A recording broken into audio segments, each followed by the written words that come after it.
Super Bowl week descends upon Las Vegas, Nevada, and have we got a series of shows in store for you this week. That right there is Tyler Fulghum. This guy right here is Joe Fortenbaugh, and this show is the aptly named Bet. We've got a lot in store. We've got Monday Night NBA Pick'em. Right. We've got Tim MacMahon set to join us on all things NBA related, including the incredible run of the Utah Jazz, which recently came to an end. How legit are they in the Western Conference? And as you can see by the popcorn, it is Bet Movie Night, football edition. Get your quotes ready. YouTube.com is where you want to go to find more sports betting information, courtesy of the whole crew at ESPN, specifically youtube.com/ESPN sports betting. I noticed you pushed a lot of the popcorn up because you've really gotten into that thing so far. I was trying to make it. Our producer, Weimer, filled it up to the brim so it looked nice and presentable on set, but I have already taken to quite a few kernels. All right, you know how we do. Monday's show always starts with a little reaction or no action. I'd imagine you're ready, but I'll wait because you are currently... Fire away, baby. I like to live life dangerously with kernels in my teeth while I perform on air. If you agree with the statement, you're reacting. If you disagree, no action whatsoever. So here we go, number one, reaction or no action. Super Bowl 55, which is coming up on Sunday, will go to halftime with one team leading by at least 7 points. I'm going to have a reaction to that, okay? We do have two high-scoring offenses, obviously, led by Tom Brady and Patrick Mahomes, and we do have two very good defenses. And we've seen the Chiefs particularly throughout this season kind of start slow, even though they didn't do that in the last game against the Tampa Bay Buccaneers. They're the team that started fast, and the Bucs were playing catch-up. But I've seen a lot of game scripts in Chiefs games where the Chiefs either get up big or they kind of start slow and then use some crazy basketball like Golden State Warriors run at for a 10-minute juncture where they score 3 or 4 times and like a 21-3 run or a 28-7 run and just blow the game open. So I'm expecting, for whatever reason, a gut feeling, one team to jump out to an early lead, but in the second half, whether it's Mahomes and the Chiefs or Brady and the Bucs, we get an entertaining, come-from-behind effort that does go down to the final drive, whether that team converts or falls short. This team, this game could be tied 28 minutes in. We could be sitting there 10-10, and then one key drive down the field for a touchdown gets you a reaction here, which is where I am. I'm with you. I'm on reaction. 5 playoff games total between these two teams this postseason. 4 of them have seen halftime leads of 9 or more points. Now, granted, the competition is ramped up, but that does include what we saw in the AFC and NFC championship game. And to your point, against Buffalo, Kansas City goes down 9-0, and 10 minutes later, it's 21-9. We have seen this repeatedly. Both teams rank in the top 4 in first half scoring. So no matter how well you're playing defense, no matter how close the game ends up being, the reality is both have the firepower to have a big lead early. Both are capable of having a big lead early. Both have been on the wrong side of big leads early. I'm with you. I'm reacting. Number 2, reaction or no action. Super Bowl 55 will not feature a punt until the third quarter. Wow. I'm going to say no action on this. Depending on what the odds were, if you're giving me like 15 or 20 to 1, then okay, yeah, sure. But no action. The likelihood, even with Mahomes and Brady as the quarterbacks, that we see no punts is very small. And I think something that is going to be a key matchup or a key part of the game to watch and could potentially cut a Kansas City drive short and make them punt, despite their explosive nature, is their offensive line. Being in shambles, having to deal with now going to your second or third options at certain spots for Andy Reid on that offensive line, and the fact that the defensive front seven, especially for the Tampa Bay Buccaneers, is so dynamic. In a 3rd and long situation or a 2nd and long situation, Patrick Mahomes takes a sack, and then all of a sudden it's 4th and long or 3rd and 15. The likelihood of him converting that and turning it into an extended drive is very low. So I'm going to say no action, and I think the biggest or the most likely outcome of it happening is the Chiefs get sacked on 3rd down and have to punt. I'm with you on this one as well. I'm a little worried because if this is at all like the NFC Championship game and the refs don't want to throw any flags, we don't have holds, stalling drives, we don't have OPI, DPI, possibly screwing up drives, so keep that in mind. But these two teams, you would think, this is a great question, Kansas City punted 24th most this year, Tampa punted 19th most. They only combined for 107 punts through the entire regular season. That's phenomenal. But Tampa Bay, just look at what happened most recently. They punted twice in the first half against Green Bay. Kansas City punted on the opening drive against Buffalo. Right. So in the last game we saw out, they were out there punting. The stakes get higher. The nerves are up a little bit. Tampa's got a great defense. Kansas City's defense has been far better than anyone's giving them credit for. You come out early and it's just one drop pass on 3rd and 4 wide open. Punt team's coming out. There you have it. Number 3, with a record of 13-9. The Brooklyn Nets currently find themselves in second place in the Eastern Conference. Reaction or no action? The Nets still won't be in first place 1 month from today on March 1st. I'm going to say reaction. Deep inhale then. Yeah, deep inhale. I'm going to say reaction here. And I don't know if, these prompts that Weimer's put forward to us are going to make us 3 for 3 in lockstep, but we seem to be vibing here, so I'm interested to see where you come in on this. The Nets, predictably, almost everyone was saying the Nets predictably have kind of been slow to gel since acquiring James Harden. Predictably, they've been unstoppable offensively. Predictably, they've been as easy to score on as, well, I won't go any further with that, but I mean, it's unbelievable. Literally historic. The offensive rating since acquiring James Harden is 122.6, which is best in the NBA. Their defensive rating since acquiring James Harden is 119.9, which is worst in the NBA. Not only for this season, but if those levels hold, they'd have the historically greatest or most efficient offense in the history of the game and the worst or historically least efficient defensive in the game. Is that good? Literally. Side question, I don't is that think good? So. I don't know if that's good or so. bad. My gut tells me that's not good. So they are literally historically operating at opposite ends of the spectrum when it comes to offense and defense. And that to me is not something that is as sustainable as the great defense and efficient offense that the Philadelphia 76ers have. I like that. We are in lockstep, my friend. That? 3 for 3 today. 3 for 3 on a Monday. Reaction as well. So there are 13 games between now and March 1st. Where this gets a little dicey is that the Nets do play on March 1st. So maybe in the morning they're not in first, but maybe they beat the Spurs in the evening. We'll have to go to the judges on that one. I was looking at this, I was like, man, I'm going to address this, but I don't know what to do about this. 5 of the 13 games between now and March 1st, there's some big-time competition. The Nets will have 2 games against Clippers, 1 against the Lakers, and 1 against the Sixers. And if you lose that 1 against the Sixers, it's going to widen the gap as well. To your point on the historically bad defense, look at how vulnerable this team can be. For as much firepower as they have, they've already lost to Cleveland twice, and they lost to the Wizards this weekend. Nobody loses to the Wizards, except the Nets, who have now done it twice. Nobody loses to those guys in any way, shape, or form. So I'm with you on reaction there. You just can't get by. When the defense is that bad, Philadelphia's can't been trust too it. good. The one way I think they do become a first-place team is if Embiid misses significant time with an injury, which is possible. It's certainly possible. Rest as well. All right, Monday night pick'em here in the NBA. We got 3 games to choose from. Are you ready? Yeah. Game 1. Lakers laying 5.5, total of 219. They're in Atlanta against the Hawks. All right, the way I'm looking at this game is attacking the total. I'm going to go under with the total. Of course, Anthony Davis, LeBron James are always on Frank Vogel's injury list. Questionable. Are they going to play? By and large, they generally have. LeBron has played every game. He might sit this one because it's the last game of a 7-game road trip out east, so maybe some extra rest built in as they travel back and go back to LA. But just this season alone, the LA Lakers are second in under percentage in the NBA. The under has hit 15 out of 21 times with Laker games. The Atlanta Hawks are actually first in under percentage in the NBA this season. The under is hit 14 times out of 19. So 2 teams that combine to, not live up to market expectation as far as the total. The great defense that the Lakers bring, I think maybe a overestimated pace that we think the Hawks are just running up and down the floor. No, they're not the Washington Wizards. They do play fast, but they're not playing like the Washington Wizards. So I'm going to go under here. I think that's the most confidence I have without knowing and thinking LeBron or AD is going to play. This is odd. I agree with you. Wow. I don't know if it's the buttery popcorn clogging our respective parts so we can't hear and think as much and we're just listening to one another. I'm going to play the under as well.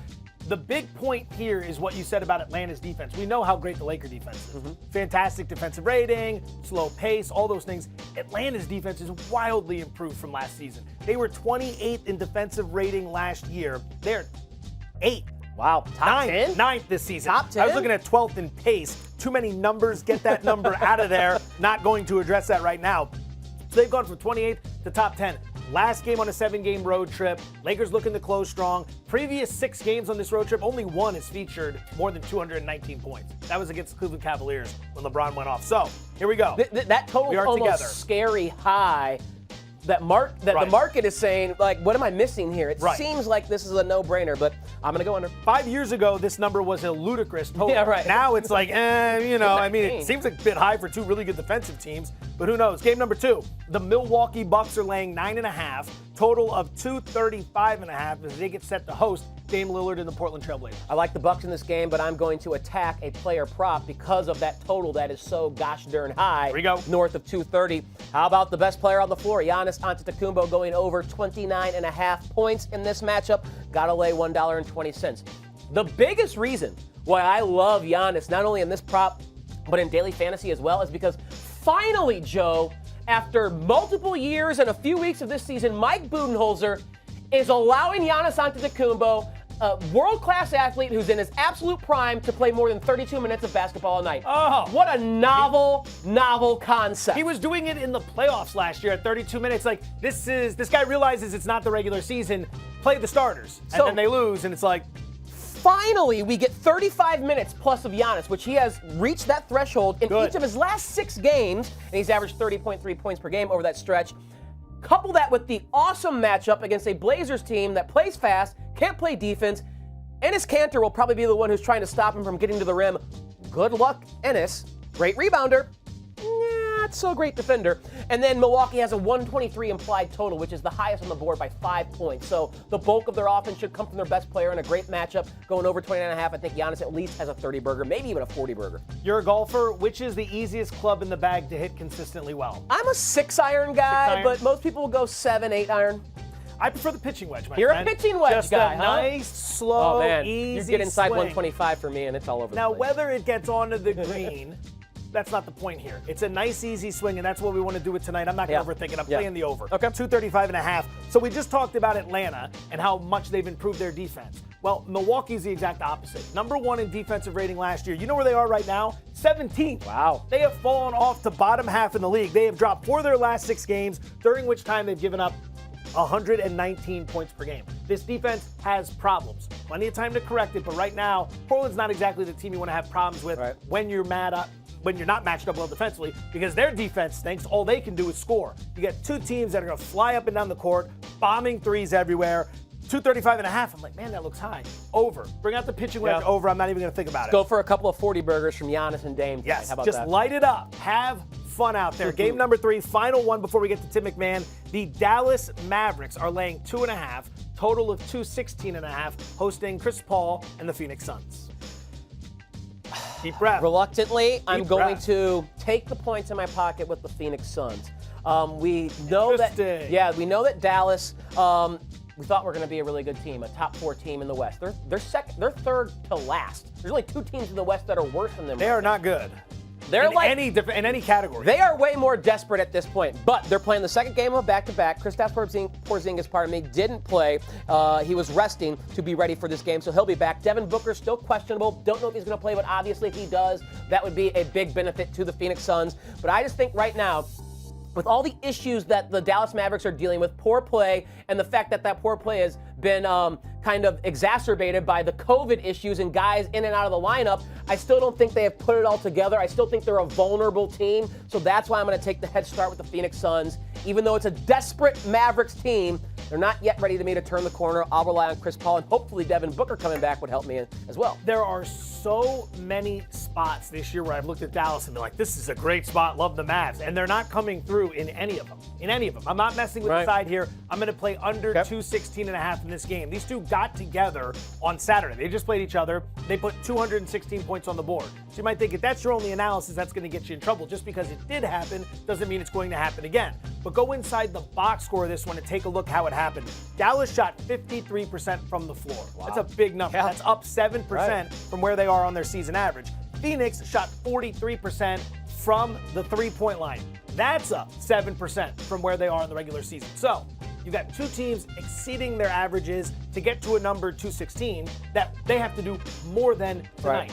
Phoenix is a top 5 team in terms of defensive rating. Both are in the bottom 8 when it comes to pace. Chris Paul very methodical. Dallas very methodical, bringing it up and down the court. I'm going to play the under 216.5. And I love that the Phoenix Suns won that game 111-105 the last time they played, with Dallas shooting so well. It'd be one thing if Dallas, shot 38% from the floor, but Dallas shot well. They were relatively efficient, and Phoenix still won the game without Devin Booker again. So even if Booker is out this game, I'll take the 2.5 in my pocket. I just think right now the Suns are the better team. I think Dallas will be getting better as the season goes on, but they've bottomed out, so to speak, and they're finally starting to get healthy again. And I think they'll turn the corner, but I'm not going to bet them in this instance against the Suns. What's your theory in these matchups where teams play each other 2 games in a row like this? They played each other Saturday. They're playing each other again Monday. Do you approach the second game differently? I feel like we're seeing more unders in the second game. I feel like that's the only trend we've really noticed. I've tried to, with my eyes, just identify is pace slowing down, or what are we seeing here?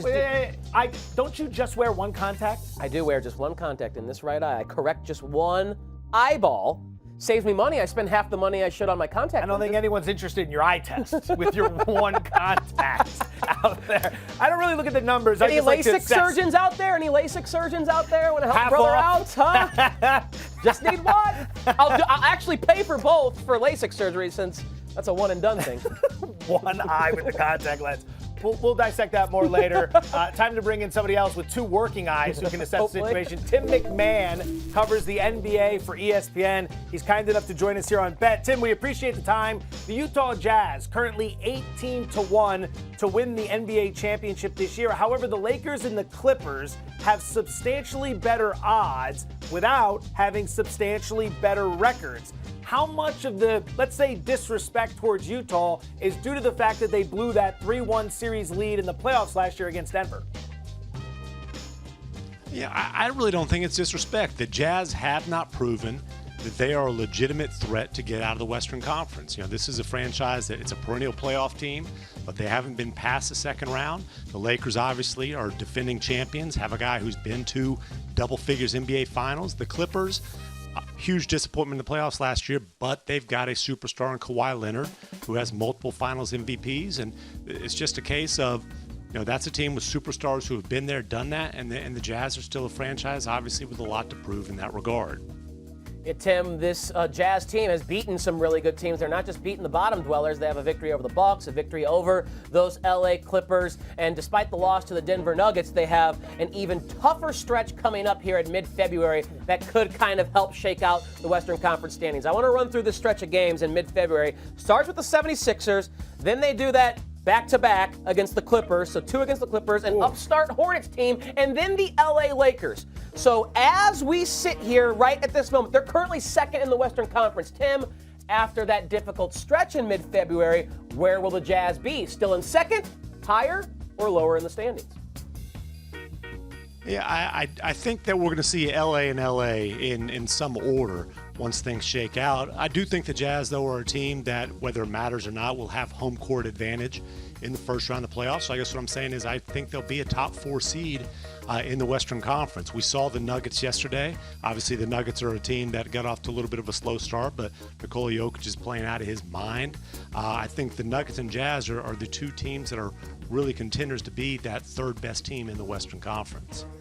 Utah's season win total before the season started was 42. They're currently on pace to win 54 games. It's a 72-game season. How many wins do you think the Jazz will need to produce in order to grab a top 3 seed in the West? You know what? My brain doesn't work real well in 72-game seasons, but somewhere in the high 40s. And again, I think that the Jazz will be right in that range. They're obviously ahead of their expectations. And really, Bogdanovich is just starting to get going. This is a team 1 through 8. Their 8-man rotation are all either stars or starting caliber players. If they stay healthy, again, I think it will either be the Jazz or the Nuggets in that 3 seed. He covers the NBA for ESPN. Tim MacMahon, kind enough to join us here on Bet. Tim, thank you so much for the time and the insight. We appreciate it. Thank you. All right, big game Super Bowl talk. Super Bowl 55 just a few days away. We had some breaking news earlier today, courtesy of ESPN's Adam Schefter. Kansas City backup center Daniel Kilgore and wide receiver Demarcus Robinson are both in the league's COVID-19 contact tracing protocol. So what that means is there's some uncertainty here. If they can pass five consecutive tests, COVID-19 tests, they will be eligible to play for Sunday's game. As of now, they have not been ruled out. As of now, they are not ruled in.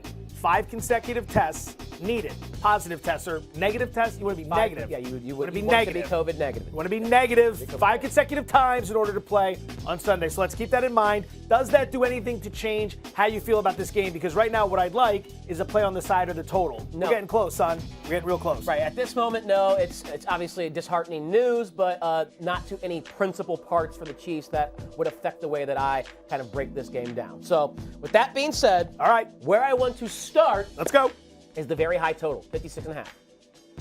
I'm going to go over this total. Yeah, don't be the guy at the Super Bowl party betting the under. I wanted to try and find a way to be smarter than everyone else. Brady and Mahomes, it's going to be a high-scoring game. Go under. No, don't be an idiot. It's Brady. It's Mahomes. Go over. And the fact that Mahomes has a compromised offensive line could create some situations where he's pressured, makes turnovers, and you think turnovers limit scoring. No. They create shorter fields, so teams score faster, or they just turn into points themselves. Yes. It's a pick six or something like that. So these two teams, by the way, combined for 960 yards of offense in the Week 12 meeting where they produced just 50 points. So I think that's, if you tell me there's almost 1,000 yards of offense, I'm saying there's more than 60 points scored in the game. That was a little kind of like outlier total for how much offensive production we saw in that game. Kansas City really throttled down near the end. They had the big lead. They're up 27 at that. Bucs, by the way, have scored 30-plus points in 6 straight games. Woo! So there's half of what you need to go over. All right, I'm going to play Kansas City minus the 3. Like it, don't love it. Like it, don't love it. Wouldn't put a ring on it, but would date it for a substantial amount of time. Main reason, all the questions we had about the Kansas City Chiefs. What's wrong? How come they're not blowing anyone out? They were answered in the AFC Championship game. Biggest game of the year. They were down 9-0. They go on a 21-0 run in 10 minutes. Same old Chiefs. Remember something. Tampa Bay, 5th highest blitz rate in the NFL. Nobody is better against the blitz than Patrick Mahomes. Although I will say, a little bit of caution on this wager because it seems like everyone I'm talking to likes Kansas City, and that sometimes is a big red flag. One prop, one additional bet, something you love that stands out. Well, you think the Chiefs are going to win the game if you're taking them minus 3. I, too, believe the Chiefs are going to win the game, but I'm going to stay away from that and look at a specific player prop that actually basically gives me plus value if the Chiefs win, and that's they correlate. Travis Kelce, great word, correlation. Travis Kelce to score a touchdown and the Chiefs to win, that's plus 140. So if I think the Chiefs are going to win, that takes care of half of it. Okay. Do I think Travis Kelce is going to score a touchdown if the Chiefs win? Probably about 80% of the time at this point, given the way they're running that offense. If the Chiefs win a game, Travis Kelce is going to score a touchdown. He has scored a touchdown in every game he has played since the Week 10 bye. Ironically enough, except for the Week 12 game against the Tampa Bay Bucks. That's because Tyreek Hill scored so many. So I can get basically the same value, plus 140, as the Bucks money line for the team I actually think is going to win. Just need Kelce to find the end zone. I like it. You told me about that last week. I like it. I'm going to go Patrick Mahomes over 40.5 passing attempts. He's averaging 39 per game on the season, so we're not asking him to do a whole lot more than his average. He threw the ball 49 times in Week 12 against the Buccaneers, and that was despite having a lead of 20-7 at the half. They did not throttle back. Remember, Tampa's #1 in the NFL in opponent yards per rushing attempt, right? Yep. You're not going to be able to run on him, right. So why not let the $500 million arm go out there and handle his business? Patty Mahomes over 40.5 passing attempts. Here we go. Super Bowl week. We're going to have a lot of games we play over the next 3 shows themed towards football. On Wednesday, we're going to be singing to an extent. It's going to be karaoke or, I don't know. We're going to have to guess the lyric of gambling-related songs. Today, it's going to be really hard for me not to sing during that day, so just let people know that. I'm bringing in the extra earbuds that day. 10 movies that are football related are going to be the topics that can be the answers. We are going to get quotes from each of these movies, and we are going to work together to try to figure out if we can name all 10. Now, I will be completely honest. As odd as this sounds, I have never seen Brian's song, and I have never seen Draft Day, and I have never seen We Are Marshall. I know the story, very tragic. Yeah, I have never seen We Are Marshall. I have never seen Brian's song. Are you just repeating what I just said to you? That's it. I have seen, what was the last one you said? Draft Day. I have seen Draft Day. All right. Teammates in this one. I'm going to start off with a good note. I'm going to give you that lucky, good luck roulette chip for you, sir. Let's go. Here we go. Number 1. Let's go. Give it to us. The fun part about this is we can eat as well. My God, look at that font. 5 foot nothing, 100 nothing. You have barely a speck of athletic ability, and you hung in there with the best college football players in the land for 2 years, and you're gonna walk out of here with a degree from the University of Notre Dame. Very nicely done. Very nicely we know done. that. We know which one that is. That would be Rudy. Daniel E. Rudy Rudiger. Okay, let's Keep eliminate him coming. Rudy from the We're list. going 10 for 10. 10 for 10. Sean Astin, great movie. Forrest Whitaker, is that his name? Forrest Whitaker is a name. That is not his name. That's the guy who played Rock, if you remember the show Rock. Charles S. Dutton, he played There you Rock. go. You are correct. Played Rock, yeah. All right, give us number 2. And that's clearly Matthew Broderick. Just kidding, just kidding. Matthew Broderick. All right. You drop a pass, you run a mile. You miss a blocking assignment, you run a mile. You fumble the football, and I will break my foot off in your John Brown hind parts, and then you will run a mile. That does not sound like a coach I'd like to play for. But it does sound like every coach ever. The first thing I lean to is remember the Titans. But I don't know if that's right. I don't think that's how, because wasn't the coach in, it was right. They jumped the bell on it. Hey-o. They jumped I told you we're going 10 for 10. Boom, all right. Keep them coming. Keep them coming. Denzel. You seen the little things yet? He's the best. I have not. I'm looking forward to it. Okay. Fire away. Okay. You read this one. I just took a huge mouthful of popcorn. When I'm done with the game or the game is done with me, I don't want to be some ghost up on the wall. I want to be more than that. That's a guy speaking like a pro. This is a movie that's about the pros. Is that Any Given Sunday? Is that Jamie Foxx, Willie Beeman? Willie Beeman, Any Given Sunday. Bada bing, bada boom. I was a big Dennis Quaid fan. I hate the fact that he lost his job. I love Willie Beeman. All right, keep him coming. We're red hot right now. All right, let's see what we got. Yeah, but when was the last time 80,000 people showed up to watch a kid do a damn chemistry experiment? We should know this one. Is that I the know program? This one. Is that the program? Is that the coach talking to someone in the program? Or Yeah, that's the program. Very baby. nicely done. That's James James Caan. That's James Caan. Wow, of all the quotes you could have gone with there, that's the quote. Exactly. You go with starting defense, place at the table. That's then the one Joe everyone and I remembers. spit into each other's mouth and slap each other. Ew. No, not with you and your one weirdo eye. You get it in my eye. Then we'd be a mess. Now we came here today to remember 6 young men and 69 others who will not be on the field with you today, but they will be watching. That's We Are Marshall. Very tragic. We Are Marshall. No jokes on that one. No joke. No Haven't jokes on seen that it. one. Heard it's good. I should be crossing these off so I know. Yeah. McConaughey. Don't mess with the McConaughey. Okay. Let's see what we got here. What's next? Keep it going. No. When you get on the field, it's all about what you didn't get. Who's to blame? Who underthrew the pass? Who's got the contract you don't? Who's not giving you your love? And you know what? That is not what inspires people. That's an easy one because of the keyword contract Show near the end. me the money. You know who it is. Jerry Maguire. A love story masquerading as a football movie. Nice work, Cruz. Look at that phone. That was still a pretty cool phone back then. Okay, All let's right. see. 4 more to go for perfection. Because as every housewife knows, the first check you write is for the mortgage, but the second is for the insurance. The left tackle's job is to protect the quarterback from what he can't see coming. Well, operative words being left and tackle. Do you know what it is? The Blind Side, the Michael Oher story. There you go. The book was fantastic, too. A Michael Lewis book. Sandra Bullock really steals the show here. The book's not as much about Leanne Tui, who's the character she plays, but she was fantastic. All right, keep it coming. What else we got here? Rudy, The Blind Side, Evan Given Sunday. By process of elimination, we should be good here. Well, on fake draw screen right, I pick up the linebacker if he's coming. Less, of course, it's Butkus. Then I simply notify the quarterback to send for a preacher. Who did Dick Butkus play for? The Chicago Bears. And which movie on here is about the Chicago Bears? Brian Piccolo's song. We're down to 2.